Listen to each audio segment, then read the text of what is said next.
Praise the Lord. I greet you all, my dear brothers and sisters, in the wonderful, matchless, eternal, everlasting, and the soon coming name of our Lord and Savior, Jesus Christ. I'm happy to come to you once again through this online service, bringing God's word to you. I'm sure you are also happy to receive God's word today. I'm sure the Lord is merciful to you and has kept you well in this pandemic, having protected you and taken care of you. Don't worry, the cases are rising, but we trust in the promises of God. Psalms 91:7. 1,000 may fall at your side and 10,000 at your right hand, but it shall not come nigh thy dwelling. Verse 8. You will only observe with your eyes the punishment of the wicked. So take courage, don't lose heart, trust in the Lord and do well. God will take care of you. Amen. God will take good care of you. Again, we are in our expository sermon, sequential expository sermon. Therefore, today our text is 2 Corinthians chapter 4, verses 1 to 7. I'm going to read God's word to you. What I want to request from all of you is to keep your Bibles open and also your notebook and a pencil and pen so that you may jot down the points that are given and search the scriptures later to see whether the scriptures are rightly quoted and appropriately quoted, and that the interpretation is right. Maybe God will give you more insight. Amen. Let me read for you 2 Corinthians chapter 4, verses 1 to 7. God in His mercy has given us this work to do, and so we do not become discouraged. We put aside all secret and shameful deeds. We do not act with deceit, nor do we falsify the word of God. In the full light of truth, we live in God's sight and try to commend ourselves to everyone's good conscience. For if the gospel we preach is hidden, it is hidden only from those who are being lost. They do not believe because their minds have been kept in the dark by the evil god of this world. He keeps them from seeing the light shining on them, the light that comes from the good news about the glory of Christ, who is the exact likeness of God. For it is not ourselves that we preach Jesus Christ as Lord and ourselves as your servants for Jesus' sake. The God who said, out of the darkness the light shall shine, is the same God who made His light shine in our hearts to bring us the knowledge of God's glory shining in the face of Christ. Yet, we who have the spiritual treasure are like common clay pots, in order to show that the supreme power belongs to God, not to us. This is the word of the Lord, taken from the Holy Bible, Good News Version. Let's pray. Father, we thank you, we praise you and we bless you. Thank you for your word. We are grateful to you. Lord, speak to us even as your servants are listening. Give us the grace to have an ear to hear God's word and to have an heart to hide God's word so that we may not sin against thee. Help us, O God. Speak to us, for we are listening. In Jesus' name. Amen. The title of my message is Effects of ministering the gospel. Effects of ministering the gospel. Since Paul's first letter to the Corinthians, the church was swayed by false teachers who stirred the people against Paul. They asserted he was fickle, which means unstable, changing frequently, proud, unimpressive in appearance and speech, dishonest and unqualified, and an apostle of Jesus Christ.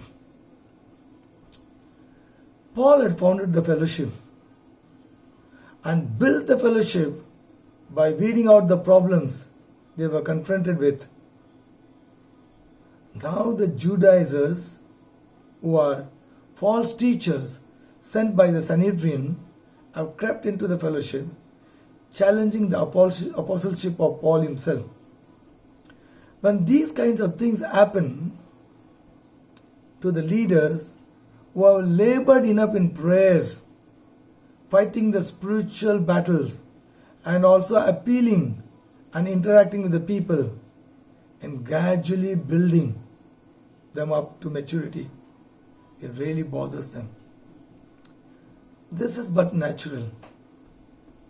They get discouraged and upset. But look at the heart of Paul. To get discouraged and upset is common. Even Paul had gone through that situation. But in all that, look at the heart of Paul. I want to present this to you in 4 points. Effects of ministering the gospel. That's the title. I want to present this to you in 4 points. The first point is not discouraged. Paul's ministry is because of the mercy of God, and therefore he is not discouraged. Mercy is compassion shown to someone instead of having the power to punish or harm. Let me give an illustration on mercy. Illustration is taken from Michael P. Green. The story has been told of a mother who sought from Napoleon the pardon of her son. The emperor said it was the man's second offense and justice demanded his death. I don't ask for justice, said the mother. I plead for mercy. But, said the emperor, he does not deserve mercy. Sir, cried the mother, it would not be mercy if he deserved it, and mercy is all I ask of you. Well then, said the emperor, I will show mercy, and the son was saved.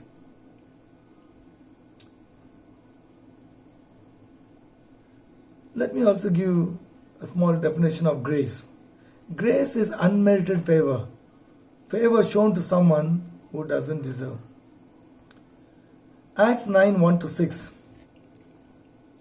It talks about Paul's ministry before conversion. Saul was still breathing out murderous threats against the Lord's disciples. He went to the high priest and asked him for letters to the synagogues in Damascus, so that if he found any there who belonged to the way, whether men or women, he might take them as prisoners to Jerusalem. As he neared Damascus in his journey, suddenly a light from heaven flashed around him. He fell to the ground and heard a voice say to him, Saul, Saul, why do you persecute me? Who are you, Lord? Saul asked. I am Jesus whom you are persecuting, he replied. Now, get up and go into the city, and you will be told what you must do. For what Paul was doing to the body of Christ prior to his conversion, God could have killed him, because God has the power to do. Paul deserved death because he was persecuting innocent believers that comprised of men and women who are helpless, but instead God had mercy on him. Not only spared his life from death, but saved him from eternal damnation and trusted him and gave him a ministry to do. Therefore, Paul says in 1 Timothy 1:15 and 16, here is a trustworthy saying that deserves all acceptance. Christ Jesus came into this world to save sinners, of whom I am the worst. But for that very reason I was shown mercy, so that in me, the worst of sinners, Christ Jesus might display his unlimited patience as an example for those who would believe on him and receive eternal life. Paul was not discouraged. He considered the ministry entrusted to him above any and every situation. Similarly, in Adam, we have all sinned and therefore all deserved death and nothing else. But God, in his mercy and grace, saved us. Therefore, Ephesians 2:8 and 9 says, for by grace you have been saved through faith, and this not from yourselves. It is the gift of God, not by works, so that one can boast. My dear brothers and sisters, you too may be facing persecution because you are the only one who is saved in your whole family, or your whole family may be facing persecution because yours is the only family that is saved in a locality. You have reason to be discouraged and disappointed. But remember, this suffering is just a momentary compared to the glory of eternal life. Due to COVID-19, maybe you have lost your job, or maybe you are only receiving half salary and therefore it's very difficult for you to make the ends meet. Or maybe you have not received a remuneration for the last 2 to 3 months. Do not be discouraged. It's God's mercy that he saved you and he has kept you alive even in the midst of this pandemic and has given you a ministry of witnessing to the people at your workplace who are sick, even suffering in one way or the other, and dying due to this pandemic. Effects of ministering the gospel. In that point 2, not manipulate you. Let me read for you verse 2. This is what Paul has to say. We put aside all secret and shameful deeds. We do not act with deceit, nor do we falsify the word of God in the full light of truth. We live in God's sight and try to commend ourselves to everyone's good conscience. In 2.2, not manipulative. A. The secrets of destructive ministry. Secrets that are destructive for the ministry. What the people are doing today, bribing to minister, using influence to make inroads, to be able to go and share the gospel, manipulating people emotionally, conning people. You know what I mean by conning is, recently one of my ex-elders from TBLF, Rajit Gore, sent me that Mark Angel's comedy show, one of the episodes. You know, in that the main characters are Mark Angel and that Emmanuel. There I think Mark Angel acts as a preacher. And he's a new preacher in that episode. So he goes to the streets, lanes and by lanes to preach and calling people's attention to hear the gospel. Nobody's bothered to listen to him and nothing is happening. So he's very upset. He's saying nothing is happening, nothing is happening. He's very upset. He comes to Emmanuel and he says, nothing is happening. Oh, I'm really upset. I don't know what to do. Nothing is happening. There's no power. Nothing. I don't know what to do. She says, don't worry. I'll supply you the actors and you be the director and producer. So he goes onto the street calling people's attention to preach. And Emmanuel sends the first specimen. He's supposed to be a demoniac. And Mark Angel tries to literally lay his hands and press him down 2-3 times, casting it in the name of Jesus. The guy gets delivered. People see, wow, crowds begin to form. Next time when he's preaching, the second specimen happens to be a madman. Again, Mark Angel cuts out that mad devil out of him. Wow, people see the big crowd. So the church is dramatically growing, and almost for that small village exploding, like almost 100 and above crowd is coming up. Then the third specimen appears. Again appears to be a demoniac. Mark Angel tries to cast out the demon, and the demon turns around and beats up Mark Angel miserably. All the people seeing that run away, the so-called congregation. And Mark Angel also has to run to his life. Comes to Emmanuel and says, "What is this? What have you done?" She says, "That one is not ours, yo. I have not sent him." So this is what his conning is. You frame up people and you use all kind of gimmicks and tricks to make people believe.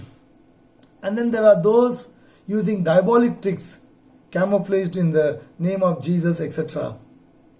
B. Secrets constructive for the ministry. Now, this is what Paul says. This is what he has used. What is that? Secrets constructive for the ministry are fasting and praying, studying the scriptures diligently, receiving the message from the Holy Spirit, waiting on the Lord for open doors, eloquence to present the message, and trusting God to open the door of faith in the hearers, commending oneself to everyone's good conscience. C. Not self but Christ. Verses 5, 6 and 7, I want to read it for you. For it is not ourselves that we preach. We preach Jesus Christ as Lord, and ourselves as your servants for Jesus' sake. The God who said, "Out of darkness the light shall shine," is the same God who made his light shine in our hearts, to bring us the knowledge of God's glory, shining in the face of Christ. Yet, we who have the spiritual treasure are like common clay pots, in order to show that the supreme power belongs to God, not to us. The gospel is the good news of Jesus Christ. It is the power of God unto salvation to everyone that believes, to the Jew first and also to the Greek, Romans 1:6. So Paul says, we are ordinary men, but messengers carrying the treasure, which is the message of salvation. This attitude of Paul and his companions brought forth the power of God. Therefore, Paul says in 1 Corinthians 2, 1-5, "And I, brethren, when I came to you, came not with excellence of speech or of wisdom, declaring unto you the testimony of God. For I was determined not to know anything among you, save Jesus Christ and him crucified. And I was with you in weakness and in fear and in much trembling. And my speech and my preaching was not with enticing words of man's wisdom, but in the demonstration of the Spirit and power, that your faith should not stand in the wisdom of men, but in the power of God." If Paul, an apostle, has to say this, how much more you and I ought to? Usually as leaders, the general expectation of people is we have to be above the congregation. Therefore, though we too struggle with many issues in life, yet instead of being honest and humble like Paul, even in the midst of challenge by the false teachers disclaiming Paul's apostleship, we have to put up a bold front and show that we are immune to all that happened to others, but not to us, because we are leaders and are closer to God than the rest, almost walking with God like Enoch. Paul doesn't put up a holier than thou attitude before his congregation. Even in the midst of Paul's accusations against a true apostle by Paul's teachers, but boldly says what all he and his companions had to put aside, all secret and shameful deeds, like what others have done. Even when Paul is writing the second book of Corinthians, he is writing because the Sanhedrin, the Judaizers, have sent their teachers, who are supposed to be false teachers, come here very cunningly and are stirring up the congregation whom Paul built, pounded, built and nurtured, telling them that Paul is a false apostle. They did not try to deceive people, nor twist the word of God to their benefit.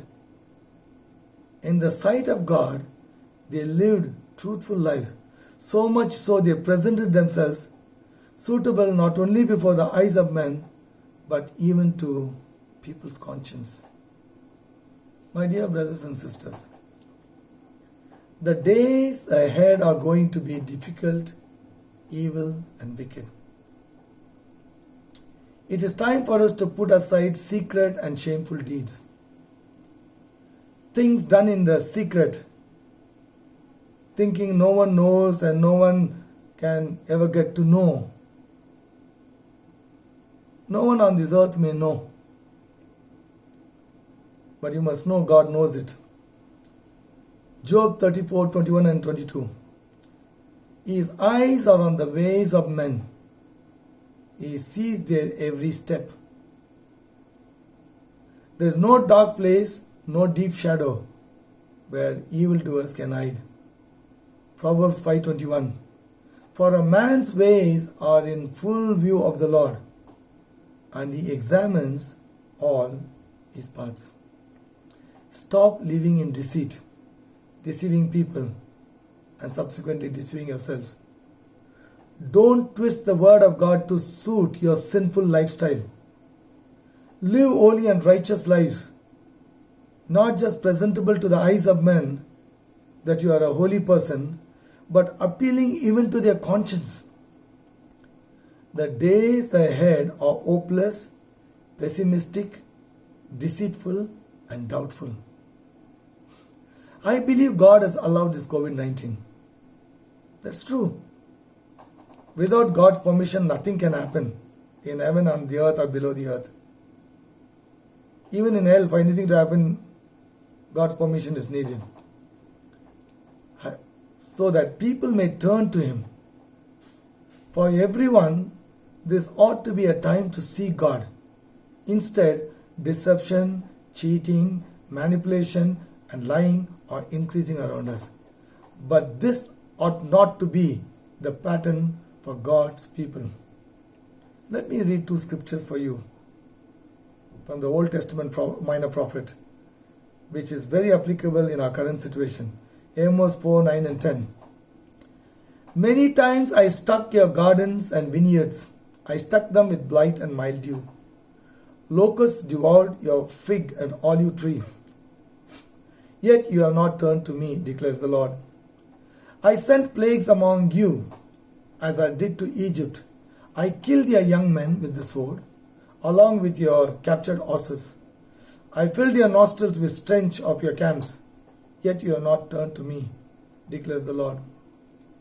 Just last month, we saw on WhatsApp forwards and also read in the news media how locusts had invaded Rajasthan and Maharashtra and were even coming into the state of Karnataka. COVID-19 is killing people in hundreds and thousands. Many young people have died. But instead of turning to God, so much of cheating and manipulation is going on.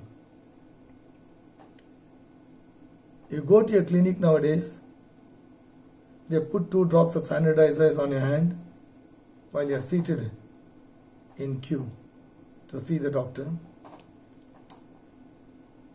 The doctor's fees, that was rupees 200 before COVID-19, has now suddenly become rupees 300. So for those 2 drops of sanitizers, you are fleeced of rupees 100. Due to lockdown, the vegetable vendors come near your doorstep. And it's so exciting for women because they don't want their men to go out. And especially my woman is more worried because she thinks that the COVID virus may stick to my bald head very soon, very quickly, when I go out and come in. So the vegetables come to your doorstep. In the morning, the rate for tomatoes is 25 rupees. In the afternoon, it is rupees 15, and it can even come down to rupees 10. Those who can make money, they are making it right, left and center, while the common people have no jobs, no salaries, and a bleak future before them. As God's people, you don't need to resort to deceit and manipulation, but continue to live holy and righteous lives, because God will never abandon His people. You don't need to preach, but people observe our lives. I'm not telling you, like some of the prophets and some of the men of God say, good days are coming, good days are coming. Write down, I always told. Even in Hubli, on the pulpits, I told to people, though big people are saying good days are coming, I told them clearly, I am telling you good days are not going to come. In one of our Light for the Day messages, the daily devotions you people get, which I have copied from a booklet, compiled it together, put it together and sending it every day one by one so that people are blessed. There was one in that it says, don't pray for a lighter weight, but pray for a stronger back. So in the same line, I'm going to tell you, no good days are going to come, my brothers and sisters, but you must hold on to the promises of God. Because in Malachi 3:6 he says, I am the Lord that never changes. Therefore, you don't fear the sons of Jacob. Hebrews 13:8. Jesus Christ is same yesterday, today, and forever. God will be with you. Matthew 28:20. Lo, I am with you even until the end of the age. Job 36:7. He does not take his eyes off the righteous. He enthrones them with kings and exalts them forever. Psalm 34:15. The eyes of the Lord are on the righteous, and his ears are attentive to their cry. Psalm 37:25. I was young and now I am old, yet I have not seen the righteous forsaken, nor his seed begging for bread. Remember the story of Elijah. 1 Kings chapter 17 and 18. During that time, there was a severe famine in Israel, a famine for almost 3 years. If God could provide for Elijah and the widow of Zarephath in Sidon. In the time of famine, God told Elijah to go and be at Brook Kerith. The ravens would bring him meat and bread, and he has to drink from Brook Kerith. And suddenly, when the brook dried, God told him to go to Zarephath in Sidon. And there he has commanded a widow to take care of him. The Bible is clear that Zarephath is in Sidon. The present Sidon is nothing other than Lebanon. Tyre and Sidon of then is current Lebanon. The king of Sidon then was Ethbaal. He was none other than the father of Jezebel, that wicked queen, whom Ahab, the king of Israel, married. And she made him also wicked. At that time, God took his prophet to a widow's house in Zarephath, which is none other than the devil's headquarters, and fed him until there was the sound of abundance of rain. If God could do that to his prophet and that poor widow who trusted God, will he not do it for you? Third point in effects of ministering the gospel. Third point is not effective. The gospel is not effective for those that are being lost, for those that are perishing. How? The God of this world has blinded their eyes. He keeps them from seeing the light shining on them, the light that comes from the good news about the glory of Christ, who is the exact likeness of God. You know, the glory of Christ is he was crucified, died for our sins, rose again from the dead on the third day, and ascended into the heaven, and is seated at the right hand of God. He is coming again to receive those who have believed in him, and to judge the living and the dead who have refused to believe in him. And that is his.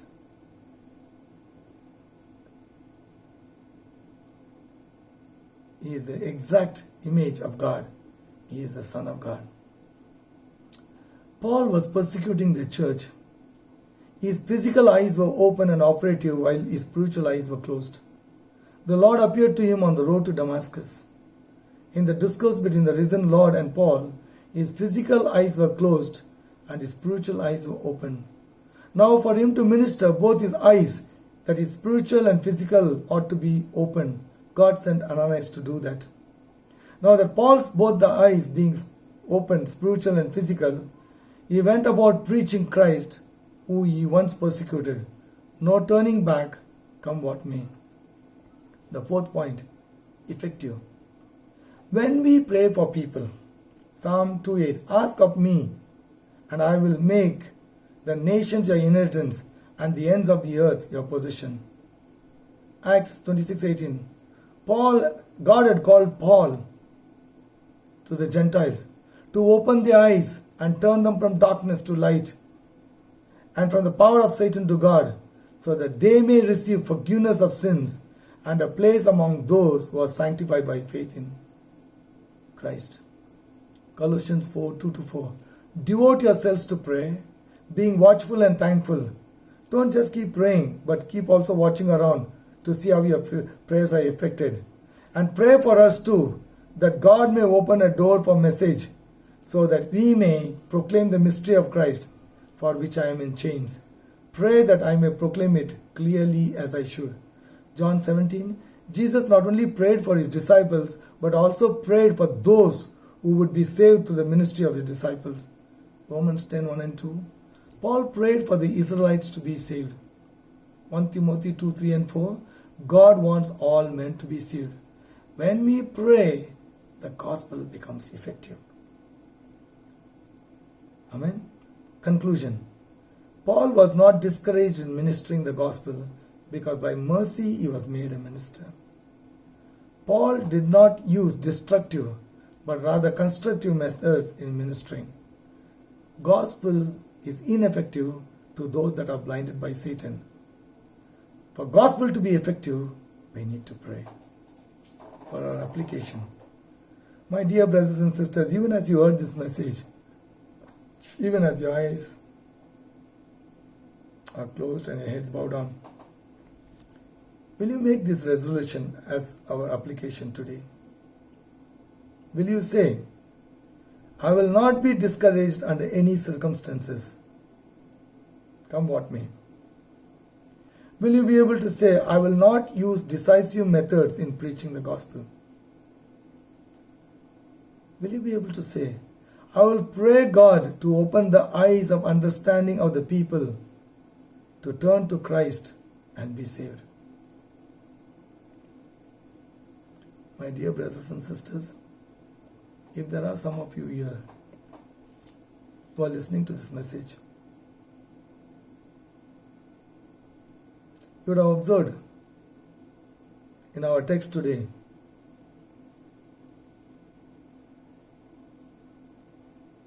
third verse, it says, the gospel is hidden to those that are perishing.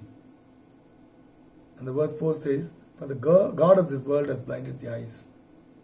If you have kept refusing the gospel because your eyes have been closed. Today you heard the gospel. Romans 1:16. Paul says, I am not ashamed of the gospel of Christ, for it is the power of God unto salvation to everyone that believes, to the Jew first and also to the Greek. You must be born again. Otherwise you cannot inherit heaven. In this COVID, people are dying right, left and center. I'm not frightening you. We don't know, it might come even near our door. But what I'm trying to tell you is, there's a good time for you to receive Jesus Christ as your Lord and Savior and be born again. If you say, yes, I want to be born again, I want to receive Jesus in my heart, will you please pray this prayer with me, loudly and clearly? Please, let me be clear to you, it's not compulsion. If you want to be born again, and if you want your name to be written in the Lamb's Book of Life, please say this prayer with me. Repeat it with me. Father, I thank you. You loved me so much and gave your Son Jesus Christ to die for the sin of the whole world on the cross, in which He died for me and shed His blood. Father, I believe that Jesus died for my sin, He was buried, He rose again, and He ascended into heaven, and He's coming again for His own, and to judge the living and the dead. Father, I repent of my sin. Please forgive my sin, cleanse my heart, and wash my sin away. Lord Jesus, you died for me. I open my heart to you and ask you to come into my heart, to be my Lord, my Savior, my God, my King, my everything and my all. From this day I want to live for you. How to live for you is in the Bible. Give me the grace to read the Bible and to live for you. Thank you, Lord, for making me a child. Now, for those of you who are going through one kind of difficulty or the other, sickness, disease,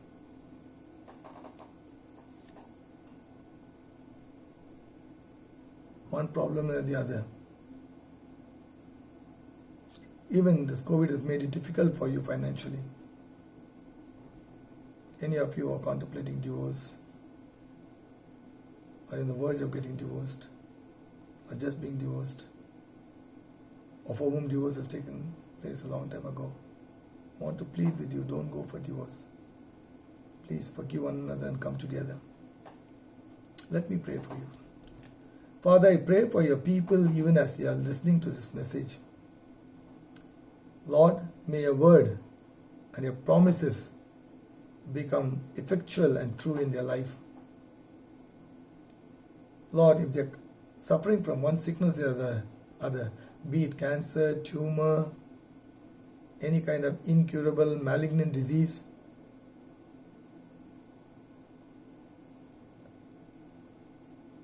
or infirmities, I break its yoke over their life in Jesus' name. I command you, every sickness, every disease, every cancer, every tumor, come out of them in Jesus' name. I command you, COVID, to come out of God's people, to come out of the people, the innocent and the poor that are suffering. I command you to go out of this world in Jesus' name. I plead the blood of Jesus and the fire of the Holy Spirit as agent on your people. Thank you, Father, for hearing and answering our prayer. We ask all this in Jesus Christ, our Lord's most exalted name. God's people say, Amen. Now our benediction. Now unto him that is able to keep you from falling and to present you faultless before the presence of his glory with exceeding joy. To the only wise God our Saviour be glory and majesty, dominion and power, both now and forever. God's people said, Amen. Amen. God bless you. May this week be a wonderful week for you. In Jesus' name. Amen.